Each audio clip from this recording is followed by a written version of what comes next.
नमस्कार, स्वागत है आपका मार्केट टाइम्स टीवी में। आपके साथ मैं हूं रूपा मेहता। नजर डालेंगे आज कमोडिटी बाजार में हो रही हलचल पर।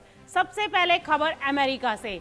दरअसल अमेरिका के राष्ट्रपति डोनाल्ड ट्रंप ने 10% का नया ग्लोबल टैरिफ लागू कर दिया है, जिससे अंतर्राष्ट्रीय बाजार में हलचल मच गई है। और ये टैरिफ फिलहाल 150 दिनों यानी 24 जुलाई 2026 तक लागू रहेगा।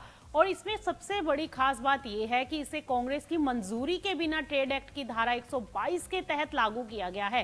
टैरिफ और भी बढ़ सकते हैं। व्हाइट हाउस ने संकेत दिया है कि आगे चलकर टैरिफ 15% तक बढ़ाया जा सकता है। ट्रंप ने साफ कहा है कि जो देश मौजूदा व्यापार समझौतों का सही पालन नहीं करेंगे, उन पर और सख्त कदम उठाए जाएंगे। अंतर्राष्ट्रीय प्रतिक्रिया इस फैसले का असर तुरंत दिखाई दिया है। यूरोपीय यूनियन ने अमेरिका के साथ चल रही डील की पुष्टि रोक दी है, जबकि भारत ने भी अंतरिम व्यापार समझौते पर बातचीत टाल दी है। घरेलू राजनीति में विरोध, अमेरिका में भी इस फैसले का विरोध बढ़ रहा है। सर्वे के मुताबिक 64% अमेरिकी नागरिक टैरिफ के खिलाफ हैं, जबकि सिर्फ 34% इसके सपोर्ट में हैं। हाउस स्पीकर माइक जॉनसन ने भी कहा है कि फिलहाल कांग्रेस में इन टैरिफ को जारी रखने के लिए पर्याप्त वोट नहीं है। दरअसल ग्लोबल ट्रेड में अनसर्टेनिटी बढ़ेगी इससे, और जिससे कमोडिटी मार्केट में वोलेटिलिटी आ सकती है और सप्लाई चेन पर दबाव बढ़ सकता है।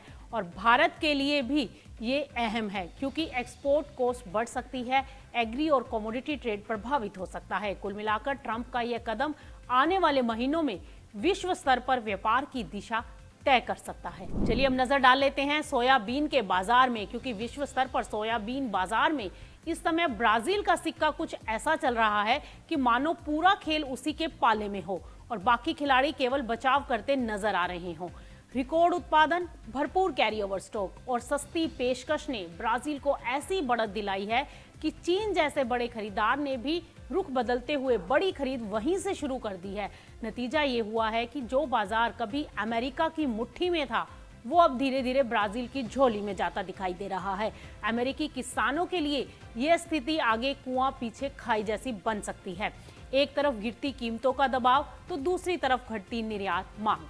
ब्राजील ने उन्नत टेक्निक, डबल क्रॉपिंग मॉडल और बेहतर लॉजिस्टिक के दम पर लागत घटाकर कॉम्पिटिटिव प्राइसेस के अंदर 4 चांद लगा दिए हैं, जबकि अमेरिका की सप्लाई महंगी पड़ रही है। यही वजह है कि अंतर्राष्ट्रीय बाजार में ब्राजील का सोया सस्ता पड़ते ही खरीदारों ने पल भर में पाला बदल लिया है और अमेरिका देखता रह गया। हालात ये हैं कि ब्राजील सोने पर सुहागा की स्थिति में है, जबकि अमेरिकी निर्यात ढाक के 3 पात बनता जा रहा है। अगर यही ट्रेंड जारी रहा तो विश्व स्तर पर सोयाबीन व्यापार का ताज पूरी तरह से ब्राजील के सिर सज सकता है और अमेरिका के लिए खोया हुआ बाजार वापस पाना आसमान से तारे तोड़ने जैसा मुश्किल हो जाएगा। ऐसे में आने वाले महीनों में कीमत, व्यापार नीति और चीन की खरीद, ये तीनों फैक्टर तय करेंगे और इस बाजार का बादशाह कौन रहेगा, ये आने वाला समय बताएगा। लेकिन अमेरिका द्वारा नए टैरिफ लगाने की घोषणा के बाद वैश्विक व्यापार माहौल में एक बार फिर से तनाव बढ़ता जा रहा है। चीन ने साफ संकेत दे दिए हैं कि यदि ये टैरिफ लागू होते हैं तो वो अपने व्यापारिक हितों की रक्षा के लिए कड़े जवाबी कदम उठा सकता है। चीन के वाणिज्य मंत्रालय का कहना है कि ये स्थिति का मूल्यांकन कर रहे हैं और जरूरत पड़ने पर अमेरिकी उत्पादों पर लगाए गए शुल्कों और प्रतिबंधों की समीक्षा कर उन्हें सख्त किया जा सकता है। बीजिंग ने एक तरफ टैरिफ कदमों का विरोध करते हुए वॉशिंगटन से उन्हें वापस लेने की मांग की है और कहा है कि व्यापारिक टकराव दोनों अर्थव्यवस्थाओं के लिए नुकसानदायक होता है। हालांकि चीन ने यह भी स्पष्ट कर दिया है कि वो बातचीत का रास्ता खुला रखना चाहता है और आने वाले द्विपक्षीय व्यापार वार्ताओं में इस मुद्दे को प्रमुखता से उठाया जाएगा। बाजार के नजरिए से देखें तो अमेरिका चीन के बीच बढ़ता तनाव वैश्विक कमोडिटी ट्रेड पर असर डाल सकता है, खासकर सोयाबीन, मक्का और अन्य कृषि जिंसों के प्रवाह पर। आने वाले दिनों में टैरिफ नीति, काउंटर मेजर और दोनों देशों के बीच वार्ता की दिशा तय करेगी कि ये टकराव बढ़ता है या समाधान की ओर बढ़ता है। अमेरिका और चीन के बीच बढ़ते टैरिफ तनाव का असर सीधा भारत की कमोडिटी पर भी देखने को मिल सकता है। सबसे बड़ा प्रभाव कृषि जिंसों, खासकर सोयाबीन, मक्का और वनस्पति तेल के वैश्विक भावों पर पड़ने की संभावनाएं हैं। यदि चीन अमेरिकी कृषि उत्पादों पर शुल्क बढ़ाता है तो वह वैकल्पिक सप्लायर की तरफ रुख करेगा, जिसका फायदा ब्राजील के साथ भारत को भी कुछ सेक्टरों में मिल सकता है। सोया मील और फीड सेक्टर में भारत के लिए निर्यात के अवसर बढ़ सकते हैं, क्योंकि चीन और एशियाई बाजार अमेरिकी माल से दूरी बनाकर अन्य स्रोत तलाशेंगे। और इसी तरह मक्का और कुछ एग्रो प्रोसेस्ड उत्पादों में भी भारत को सीमित लेकिन पॉजिटिव मांग मिल सकती है। हालांकि ये लाभ इस बात पर भी निर्भर करेगा कि भारत की कीमतें कितनी कॉम्पिटिटिव रहती हैं और लॉजिस्टिक कितनी तेज रहती है। दूसरी ओर विश्व स्तर पर बाजार में अस्थिरता बढ़ने से कीमतों में उतार चढ़ाव तेज हो सकता है और जिसका असर घरेलू मंडियों पर भी दिखाई दे सकता है। यदि सोयाबीन और वनस्पति तेल के अंतर्राष्ट्रीय भाव गिरते हैं तो भारत में भी खाद्य तेल के दाम दबाव में आ सकते हैं, जबकि निर्यात योग्य जिंसों में मार्जिन घट सकता है। तो कुल मिलाकर ये टैरिफ तनाव भारत के लिए मिक्स तस्वीर पेश करता है। कुछ निर्यात अवसर बढ़ सकते हैं, लेकिन वहीं विश्व स्तर पर कीमतों की अनसर्टेनिटी घरेलू बाजार के लिए चुनौती बन सकती है। आने वाले समय में चीन की खरीद नीति, ब्राजील की सप्लाई और डॉलर की चाल भारत के कमोडिटी बाजार की दिशा तय करेंगे। वहीं अर्जेंटीना से बड़े पैमाने पर सूरजमुखी बीज के आयात ने बुल्गारिया के घरेलू तेल बीज बाजार पर दबाव बढ़ा दिया है। बुल्गारिया के अनाज उत्पादक संघ के अनुसार कम समय में भारी मात्रा में आयात आने से स्थानीय कीमतों में गिरावट का खतरा पैदा हो गया है और किसानों में चिंता बढ़ गई है। रिपोर्ट के मुताबिक बुल्गारिया के गोदामों में पहले से ही लगभग 6 लाख टन घरेलू सूरजमुखी स्टॉक मौजूद है, जबकि अर्जेंटीना से आने वाला माल देश के वार्षिक उत्पादन का लगभग 1/6 से 1/7वां हिस्सा है। इतनी बड़ी मात्रा केवल कुछ ही हफ्तों में बाजार में आने से कीमतों पर तत्काल दबाव और अस्थिरता बढ़ने की उम्मीद बढ़ गई है। स्थानीय उत्पादकों का ये कहना है कि दक्षिण अमेरिका और यूरोपीय संघ के उत्पादन मानकों में बड़ा अंतर है।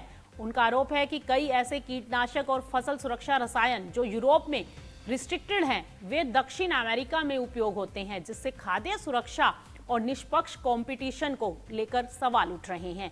इसीलिए वो हर आयातित खेप की लैब जांच, जीएमओ परीक्षण और सख्त सरकारी निगरानी की मांग कर रहे हैं। सस्ती कीमत भी आयात बढ़ने का बड़ा कारण है। अर्जेंटीना का सूरजमुखी स्थानीय उत्पादन की तुलना में कम दाम पर उपलब्ध है, जिससे प्रोसेसर आयात को प्राथमिकता दे रहे हैं। इससे बुल्गारिया के किसानों की बिक्री प्रभावित हो रही है और बाजार संतुलन बदल रहा है। उद्योग संगठनों ने सरकार से घरेलू बाजार संरक्षण उपायों की समीक्षा की मांग की है, क्योंकि फिलहाल सूरजमुखी उन फसलों में शामिल नहीं है जिन्हें भारी कंपटीशन से सुरक्षा मिलती है। उनका कहना है कि यदि आयात इसी गति से जारी रहा तो इसका दीर्घकालिक असर किसानों की आय और देश की खाद्य सुरक्षा पर पड़ सकता है।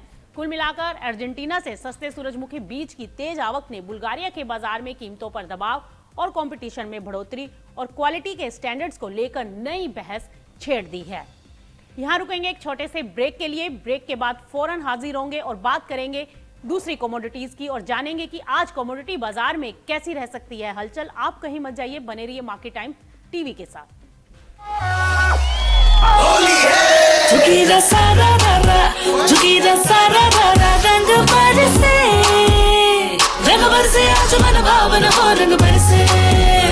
केसर से बनी गुजिया महके जब बेसन निकले तलके, लो स्वाद के पूरे गुब्बारे सरसों का तेल जो छलके, MDH मसालों के संग मजा लो इस अंगड़ाई का। होली का जश्न मने जब साथ हो, MDH शरबत और ठंडाई का। होली का जश्न मने जब साथ हो, MDH शरबत और ठंडाई का। असली मसाले सच सच MDH।